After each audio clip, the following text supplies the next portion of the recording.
الدین صاحب کی کتاب اے کیرٹ از اے کیرٹ کے ایک بہت ہی دلچسپ باب قصور پر بات کر رہے ہیں۔ جی، یہ باب ان کے بچپن کی یادیں ہیں جب وہ قصور جایا کرتے تھے۔ بالکل، اور آج ہم صرف کہانی نہیں سنیں گے بلکہ کوشش کریں گے کہ ان یادوں کی گہرائی میں اتریں، سمجھیں کہ کوئی جگہ، خاص طور پر ایسی آبائی جگہ جہاں آپ خود کم رہے ہوں، وہ کیسے آپ کی شخصیت کا، آپ کی یادداشت کا حصہ بن جاتی ہے۔ اور یہ باب اسی لیے تو خاص ہے کہ یہ صرف واقعات نہیں ہے، یہ حسیاتی تاثرات ہیں، خاندان کی سنی سنائی باتیں ہیں اور بچپن کی نظر سے دیکھی ہوئی ایک دنیا ہے۔ صحیح۔ ضیاء صاحب کے لیے قصور صرف ایک شہر نہیں تھا، یہ ایک احساس تھا، ایک کہانی تھی جس کے وہ وارث تھے، مگر شاید براہ راست کردار کم ہی رہے۔ ہاں، جیسے والد کا گھر تھا جسے کبھی دیکھا نہیں، بڑے بھائی وہیں پیدا ہوئے لیکن خود وہاں بہت کم رہے وہ۔ بالکل۔ یہ جو سنی سنائی اور خود گزری یادوں کا ملاپ ہے نا، یہی اس باب کو ایک خاص گہرائی دیتا ہے۔ انہیں فوراً قصور یاد آ جاتا ہے۔ جی، ایک ایسا قصبہ جسے انہوں نے بچپن کے بعد پھر کبھی نہیں دیکھا۔ اور یہ بات بھی دلچسپ ہے نا کہ قصور کا نام قصر کی جمع یعنی محل سے نکلا ہے۔ حالانکہ وہ خود ہی لکھتے ہیں کہ وہاں محل شاید کبھی تھے ہی نہیں۔ ہاں، تو کیا یہ نام ہی ایک طرح کا استعارہ ہے یادوں کا جو حقیقت سے زیادہ خیال میں بنتی ہیں؟ یہ بہت اچھا نکتہ ہے۔ شاید یہ نام اور حقیقت کا فرق ہی اس باب کی روح کے قریب ہے۔ وہ قصور کو ایک چھوٹا گردآلود صوبائی قصبہ کہتے ہیں۔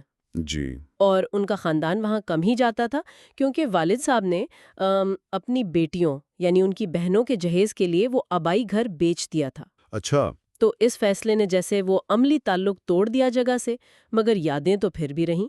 یہ ایک عجیب سی کیفیت ہے نا، کسی جگہ سے جڑے ہونا بغیر وہاں زیادہ رہے ہوئے۔ یعنی وراثت میں صرف جائیداد نہیں ملتی، یادیں بھی ملتی ہیں، چاہے وہ دوسروں کی ہوں۔ بالکل۔ ان کے زیادہ تر دورے تو پھوپھو رقیہ کے گھر ہوتے تھے۔ اس گھر کا نقشہ انہوں نے جس طرح کھینچا ہے وہ کمال کا ہے۔ وہ پرانا، بھاری، چرچراتا ہوا لکڑی کا دروازہ۔ جی جی، جسے دھکیل کر آپ ایک بڑے صحن میں داخل ہوتے ہیں۔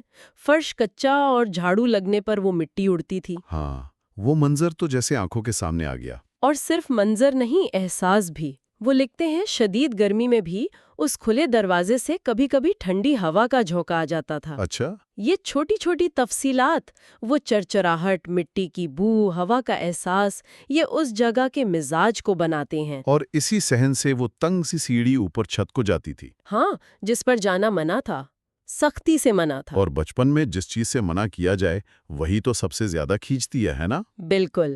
اور اسی ممانعت نے پھر ایک بڑے واقعے کو جنم دیا، لیکن اس سے پہلے وہاں ایک اور چیز بھی تھی، پڑوس کا وہ ویران صحن۔ اوہ ہاں، وہ ملبے والا صحن جہاں وہ عورت رہتی تھی جسے سب پاگل یا ڈائن سمجھتے تھے۔ جی، بچوں کے لیے تو یہ خوف اور تجسس کا ایک عجیب سا ملاپ رہا ہوگا۔ یقیناً۔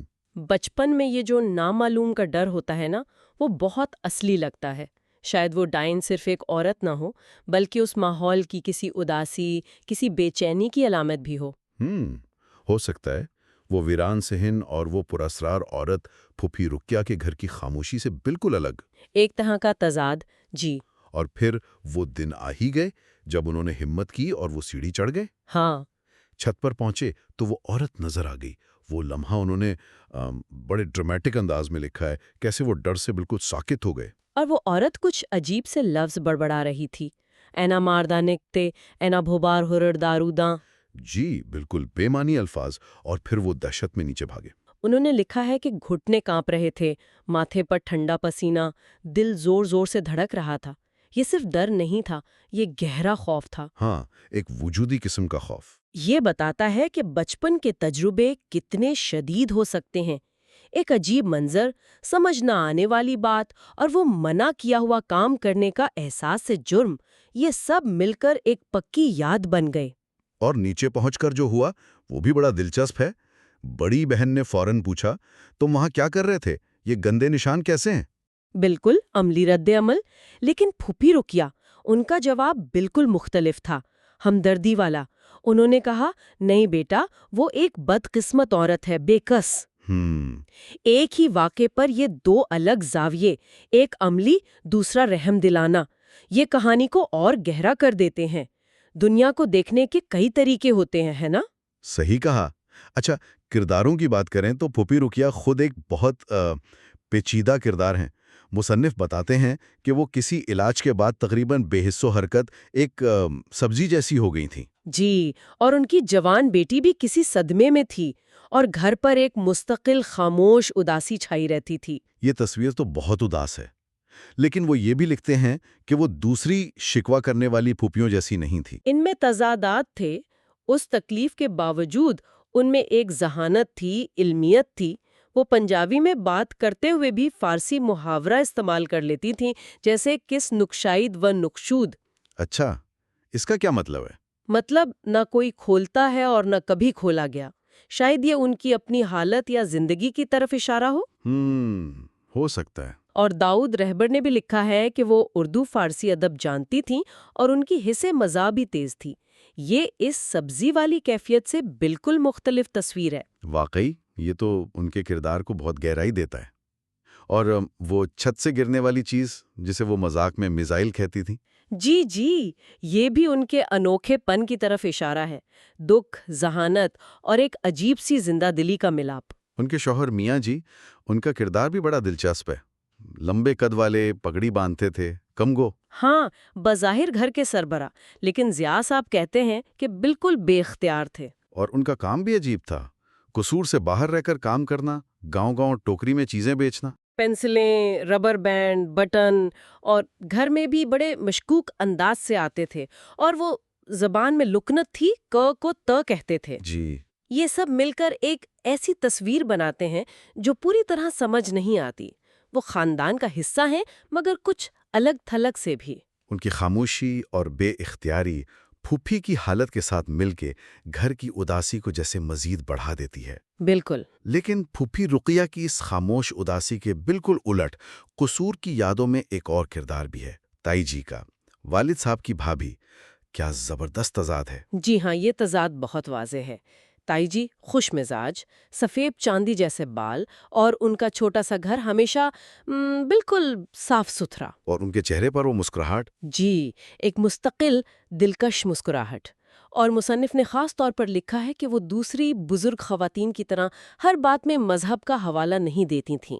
ان میں ایک عملیت اور خود اعتمادی تھی۔ ان کے بارے میں جو تفصیلات ہیں، 20 سال سے زیادہ بیوہ، نانی تھی، ایک گودلی ہوئی بیٹی کی پرورش کر رہی تھی، چھوٹے قد کی مگر چست۔ جی، اور یہ بات بھی دلچسپ ہے کہ وہ اپنے دیور یعنی مصنف کے والد کا تو بہت احترام کرتی، لیکن چھوٹے زیادہ خوبصورت چچا کے ساتھ ان کا انداز شوخ ہوتا تھا، جس سے چچا گھبرا جاتے۔ بالکل۔ یہ چھوٹی چھوٹی باتیں اس زمانے کے خاندانوں کے اندر کے تعلقات، احترام کے تقاضے، وہ جو انکہے اصول ہوتے ہیں، ان کی طرف اشارہ کرتی ہیں۔ اور یہ بھی یاد رکھنے کی بات ہے کہ خاندان قصور آتا جاتا بہت کم تھا۔ سال میں شاید 3-4 بار، وہ اپنی مورس آکسفورڈ گاڑی میں لاہور سے 35 میل کا سفر کر کے۔ ہاں، یہ فاصلہ صرف میلوں کا نہیں تھا، شاید زندگی کے تجربات کا بھی تھا۔ شاید۔ تائی جی کے گھر کی ایک اور یاد جو انہوں نے تازہ کی ہے، وہ ہے وہاں کا کھانا، خاص طور پر ٹنڈے گوشت کا ذکر کیا ہے انہوں نے۔ جی، کہتے ہیں ان کے گھر سے کہیں زیادہ مزے کا بنتا تھا۔ اور اندر سے قصور کی وہ خاص میٹھی سوغات۔ ہاں، گھی، گڑ اور چاول کے آٹے والی، جس کا ذائقہ انہیں بہت پسند تھا۔ کھانے کی یادیں تو واقعی بہت پکی ہوتی ہیں۔ بالکل، ذائقے اور خوشبوئیں تو یادوں کو جگانے میں بہت اہم کردار ادا کرتی ہیں۔ اور کھانے کے بعد مصنف کا چپکے سے نکل کر قصور کی گلیوں میں گھومنے چلے جانا۔ ہاں، یہ بچپن کی مہم جوئی، ان گلیوں کا بیان بھی کمال کا ہے۔ تنگ بل کھاتی ہوئی گلیاں، بیچ میں وہ کھلی نالی بہہ رہی ہے۔ جی، اور ان گلیوں کی فضا، نالی کی بو کے باوجود ہوا میں ٹھنڈک کا احساس۔ اور وہ مکان باہر سے بالکل ایک جیسے، بغیر کھڑکیوں کے، صرف وہ بھاری لکڑی کے دروازے کیلوں مالے، جیسے اندر کی زندگی کو چھپاتے ہوں، ایک بھول بھلیاں جیسا احساس۔ اور یہ گلیاں پھر انہیں بازار تک لے جاتی۔ بازار، اوہو، بازار کا بیان تو حواس کا ایک طوفان ہے۔ مصنف اسے افراتفری کا شور کہتے ہیں۔ ہاں، اور یہ شور بنتا کس سے تھا؟ شربت بیچنے والوں کی آوازیں، خوانچہ فروشوں کی پکاریں، بھکاری، سائیکلوں کی گھنٹیاں۔ جی، وہ آوازیں جیسے کانوں میں گونجنے لگتی ہیں۔ اور صرف آوازیں نہیں، منظر بھی، وہ کھردری پتریلی سڑک، ٹھیلے، وہ گنڈیری والا۔ ان کا اعلان کر رہا ہے۔ بالکل جیتا جاگتا منظر ہے۔ مصنف اس بازار کو تاریخی حوالے سے بھی دیکھتے ہیں۔ وہ بتاتے ہیں کہ یہ کوٹ رکن الدین خان اور کوٹ فتح دین خان کے ساتھ تھا، جو 18ویں صدی کی افغان بستیاں تھیں۔ اچھا، یہ تفصیل اس جگہ کو ایک تاریخی گہرائی دیتی ہے۔ صرف ذاتی یاد نہیں رہتی پھر، بالکل تاریخ کا حصہ بن جاتی ہے۔ اور پھر آتی ہیں خوشبوئیں۔ اوہ، کیا کمال کا بیان ہے ان خوشبوؤں کا۔ جی، ناقابل یقین ملی جلی خوشبوئیں۔ تمباکو کی تیز بو، گڑ کی میٹھی مہک، بھنے چنوں کی سوندھی خوشبو، خس کی وہ ٹھنڈی گیلی مٹی جیسی مہک۔ پھر ریشم اور کپاس کی دکانوں سے آتی ہلکی خوشبو، شربتوں کے مسالے، ہلدی، دھنیا۔ اور میتھی، وہ لکھتے ہیں ہر طرف میتھی ہی میتھی۔ جی جی، یہ جملہ تو جیسے ناک میں بس جاتا ہے۔ یہ حسیاتی تفصیلات کی انتہا ہے۔ مصنف صرف گنوا نہیں رہے، وہ آپ کو اس بازار میں لے جا کر کھڑا کر دیتے ہیں۔ صحیح۔ یہ ملی جلی خوشبوئیں شاید قصور کی اپنی پیچیدہ شناخت کا استعارہ بھی ہوں۔ ہر خوشبو الگ، مگر سب مل کر ایک تاثر بناتی ہیں۔ اسی بازار میں وہ تعویذ گنڈے بیچنے والے بھی تھے، اور وہ ایک جگہ بیگن کے قتلے تلے جا رہے تھے۔ وٹاؤ، ہاں، بیسن میں لپٹے ہوئے، جو فوراً سنہری سے ٹیراکوٹا رنگ کے ہو جاتے تھے۔ زندگی کا ایک بھرپور متحرک منظر۔ یہ منظر کشی واقعی لاجواب ہے، قاری کو اس تجربے کا حصہ بنا دیتی ہے۔ لیکن اس سب رنگا رنگی کے بعد جب وہ واپس پھوپھی رقیہ کے صحن لوٹتے ہیں تو وہاں ایک تشویش کی فضا محسوس ہوتی ہے۔ جی، یہ جیسے آنے والے ایک زیادہ تاریک واقعے کی تمہید ہو۔ ہاں، کیونکہ یہ باب صرف خوشگوار یادوں پر ختم نہیں ہوتا، اس میں دکھ کا، نقصان کا ایک بہت گہرا پہلو بھی ہے۔ بالکل، مصنف قصور کے ایک بعد کے دورے کا ذکر کرتے ہیں، جب ان کا بھتیجا جاوید، جو انہیں بہت پیارا تھا، اچانک بیمار پڑ گیا، شدید بیمار۔ شبہ تھا کہ ہیضہ ہو گیا ہے۔ اس حصے میں وہ بے بسی کا احساس بہت نمایاں ہے۔ جی، پھوپھی رقیہ کا مسلسل اللہ شافی کا ورد کرنا، جبکہ لڑکے کی حالت بگڑتی جا رہی تھی۔ جسم پسینے میں شرابور، وہ سبز رنگ کی کیہ، ڈاکٹر کا نہ ہونا یا دیر سے آنا۔ یہ اس دور کی طبی سہولیات کی کمی اور تقدیر پر انحصار، دونوں کی عکاسی ہے۔ اور پھر وہ لمحہ، ہاں، وہ دل خراش چیخ، جاوید نہیں رہا، ہائے ہائے ہائے۔ اوہ، اس کے بعد کا منظر، گھر میں کہرام، ماں کا رونا، دوسری عورتوں کا سنبھالنا، باہر گلی میں لوگوں کا جمع ہونا، مصنف کا اپنا وہ اندرونی انتشار کہ رونا چاہتے تھے مگر رو نہیں سکے۔ یہ صدمے کی کیفیت کا بہت حقیقی بیان ہے۔ جی، اور پھر وہ آخری منظر، سفید کپڑے میں لپٹا بھتیجے کا جسم، گلاب کی پتیاں۔ اور وہ لکھتے ہیں کہ ناک تھوڑی ٹیڑھی لگ رہی تھی۔ یہ تفصیل ذہن میں رہ جاتی ہے۔ بالکل، اس واقعے نے قصور کی یاد کو ہمیشہ کے لیے بدل دیا۔ ہاں، وہ لکھتے ہیں کہ اس کے بعد وہ پھر کبھی قصور نہیں گئے۔ جی، یہ جگہ ان کے لیے ایک ہانڈنگ یاد بن گئی، ایک ایسی یاد جو پیچھا نہیں چھوڑتی، جس میں محبت بھی ہے اور دہشت بھی۔ تائی جی کی مسکراہٹ بھی یاد آتی ہے اور اس ڈائن کی بڑبڑاہٹ بھی۔ یہ تضادات آخر تک رہتے ہیں۔ اور سب سے زیادہ اثر کرنے والی بات وہ خوشبوؤں والی ہے، خس اور میتھی کی وہ خوشبوئیں جو کبھی بازار کی زندگی کی علامت تھیں، اب ہمیشہ کے لیے موت کی یاد سے جڑ گئیں۔ جی، یہ دکھاتا ہے کہ کیسے ہمارے حواس پر گزرنے والے تجربے گہرے جذباتی نشان چھوڑ جاتے ہیں۔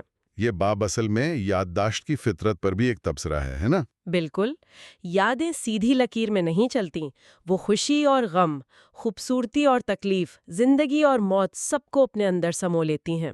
ضیاء محی الدین نے اپنی ذاتی یادوں سے قصور کو ایک لازوال ادبی منظر بنا دیا ہے۔